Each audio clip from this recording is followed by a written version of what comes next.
علم القرآن خلق الإنسان علمه البيان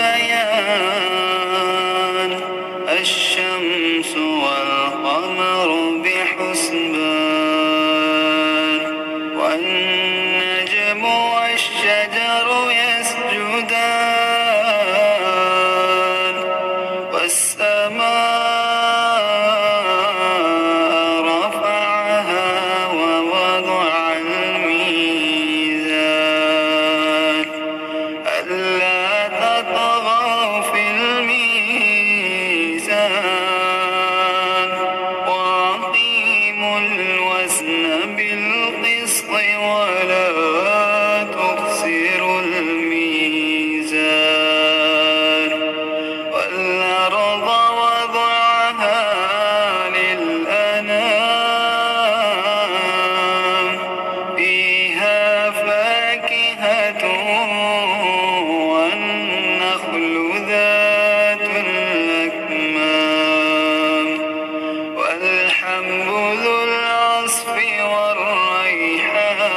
والريحان فبأي آلاء ربكما تكذبان خلق الإنسان من صلصال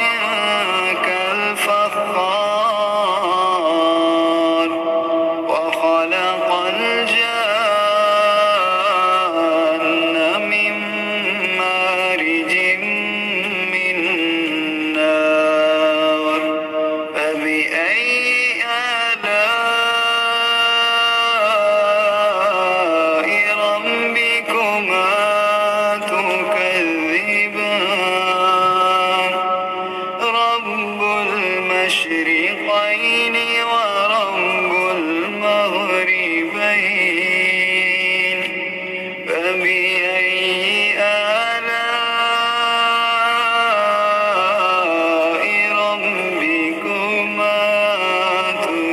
تكذبان مرج البحرين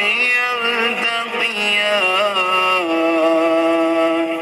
بينهما برزخ لا يبغيان فبأي آلاء ربكما تكذبان يخرج منهما اللؤلؤ والمرجان فبأي آلاء ربكما تكذبان وله الجوار المنشآت في البحر كالأعلام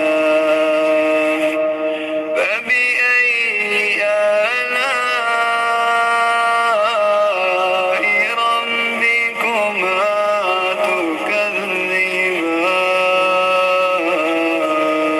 تكذبان كل من عليها فان كل من عليها فان ويبقى وجه ربك ذو الجلال والإكرام فبأي آلاء ربكما تكذبان يسأله ما في السماوات والأرض كل يوم هو في شأن فبأي آلاء ربكما تكذبان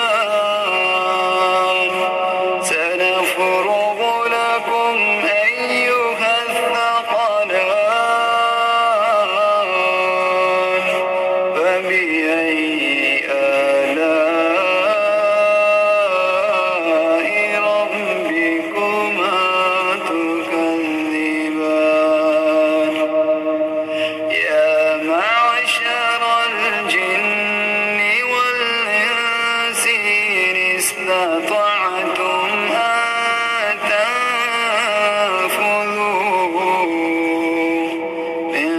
أقطار السماوات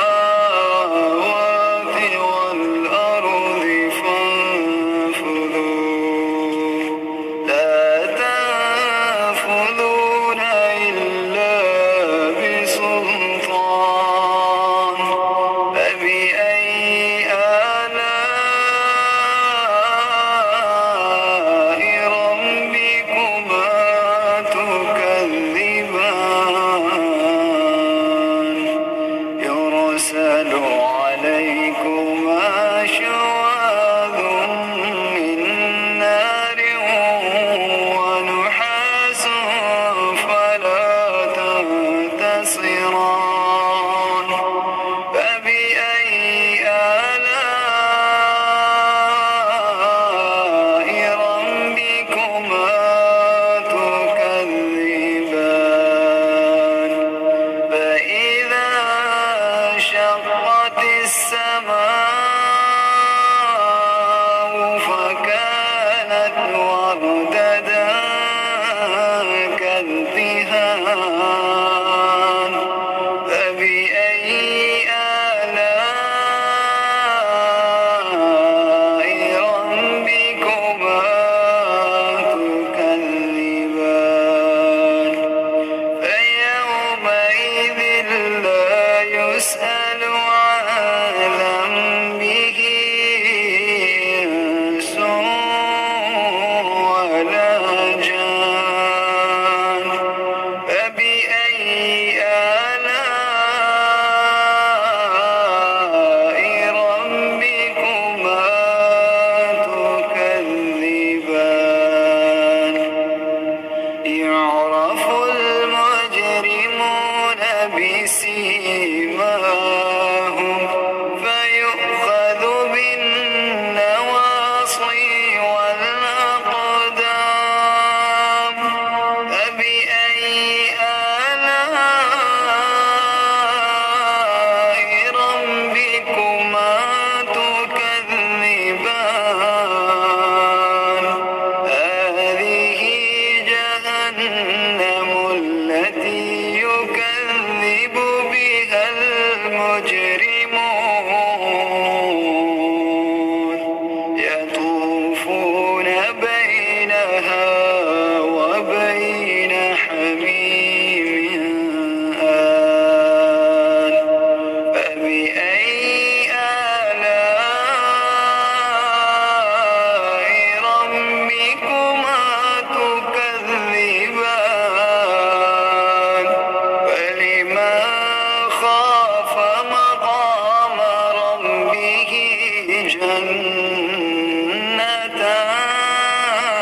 جنتان فبأي آلاء ربكما تكذبان ذواتا أفنان فبأي آلاء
يمسهن